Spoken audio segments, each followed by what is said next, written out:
Qui and que in French? Small words, easy to pronounce. A quick, easy French win.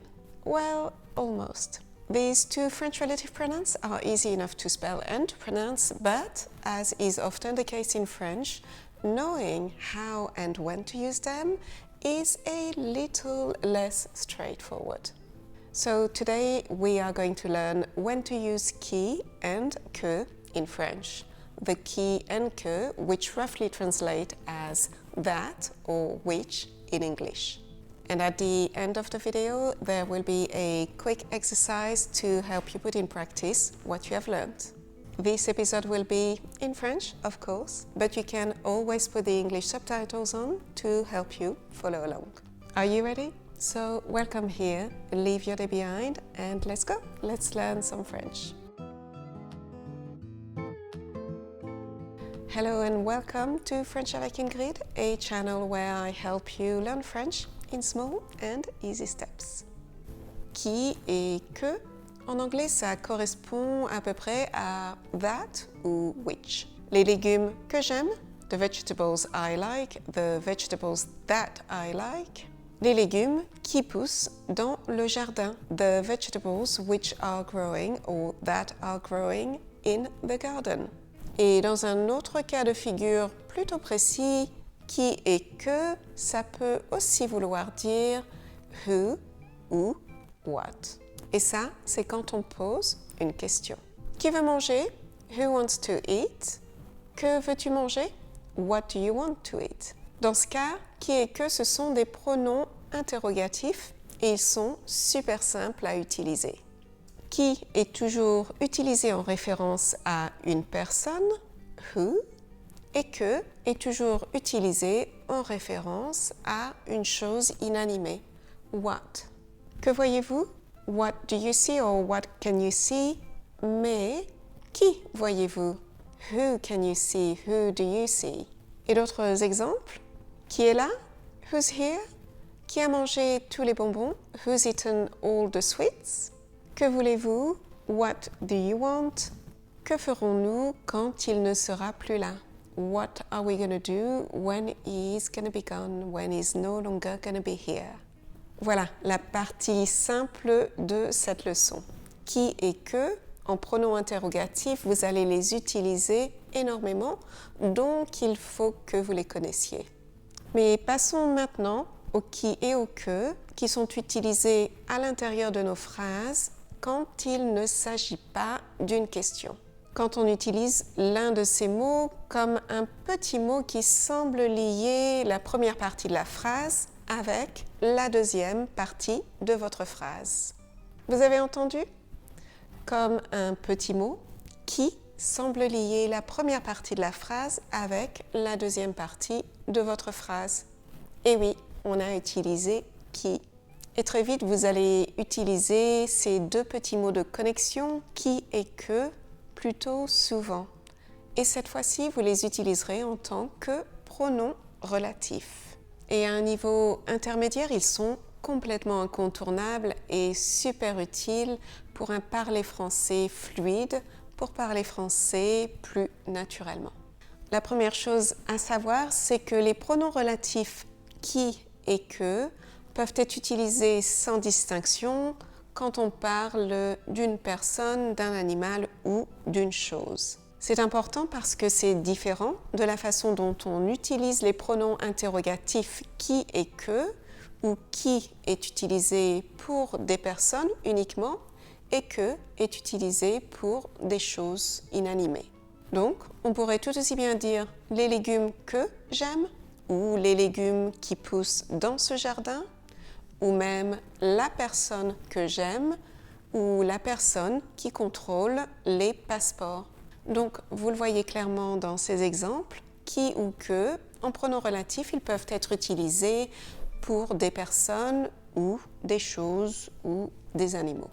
L'un s'utilise quand il se réfère à un sujet et l'autre à un COD, un complément d'objet direct. Mais si vous n'êtes pas allé à l'école en France, reconnaître un sujet ou un complément d'objet direct, un COD, ce n'est pas vraiment si facile que ça. Alors voici quelques petits moyens simples pour vous aider à reconnaître quand utiliser qui ou que d'une façon un petit peu plus simple, sans avoir à aller trop loin dans les explications grammaticales. Alors on va utiliser 3 exemples. Le premier, ce sera avec un livre, une chose. Le deuxième, avec un chien, un animal. Et le troisième exemple, ça sera avec une personne. Le livre que tu lis, le chien que j'ai adopté, la personne que nous aimons le plus. Ou le livre qui a reçu le prix du meilleur roman, le chien qui aboie, la personne qui marche devant toi. On va faire quelque chose, on va essayer de retirer le qui de ces 3 dernières phrases. Le livre a reçu le prix du meilleur roman, le chien aboie, la personne marche devant toi. Ces phrases, elles sont tout à fait claires, elles veulent dire quelque chose.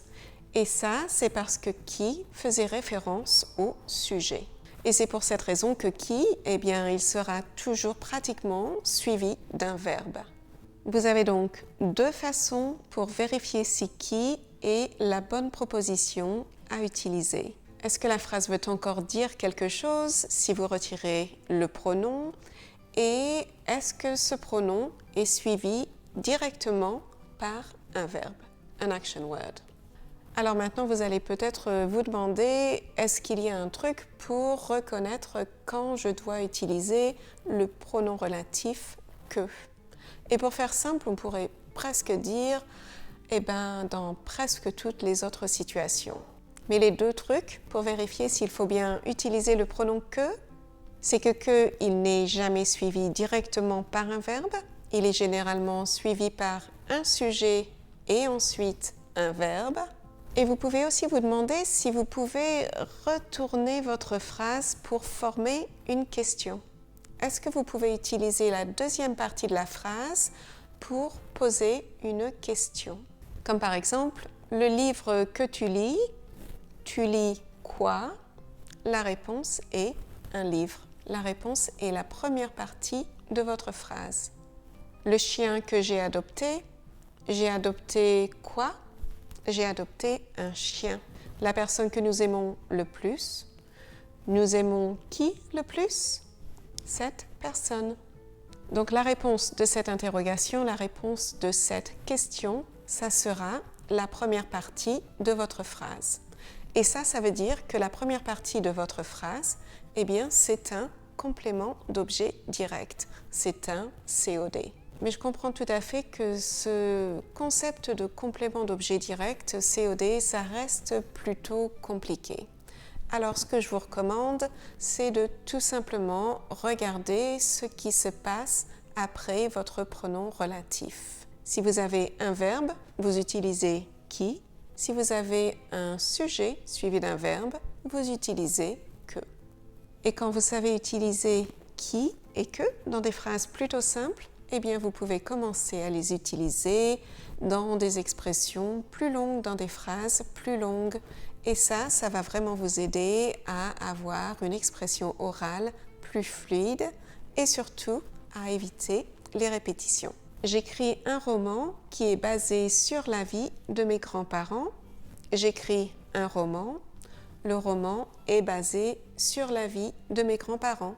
J'écris un roman qui est basé sur la vie de mes grands-parents. Avant de passer au test, je veux souligner 3 petites choses supplémentaires qui sont plutôt importantes. Que devant une voyelle deviendra QU apostrophe. Le livre que je lis, le livre que tu lis, le livre qu'il lit. Et ça ne se produit qu'avec que et jamais avec qui. Le livre qu'il lit, la personne avec qui il est arrivé. Dont est un autre pronom relatif qui veut dire which. Le livre dont je t'ai parlé, ou j'ai tous les ingrédients dont j'ai besoin, ou encore la personne dont il se souvient le mieux est son prof d'anglais. En français, on dira parler de, to speak about, avoir besoin de, to need, se souvenir de. to remember. Et quand on a un de et qu'on se réfère à un COD, ça devient don. Le T de don, il est silencieux devant une consonne. Le livre dont je t'ai parlé, mais on le prononce devant une voyelle puisque l'on fait une liaison. La personne dont il se souvient le plus. Et enfin, où est un autre pronom relatif. Je me souviens parfaitement de l'endroit où on s'est rencontrés. Ou je me souviens parfaitement du jour où nous nous sommes rencontrés.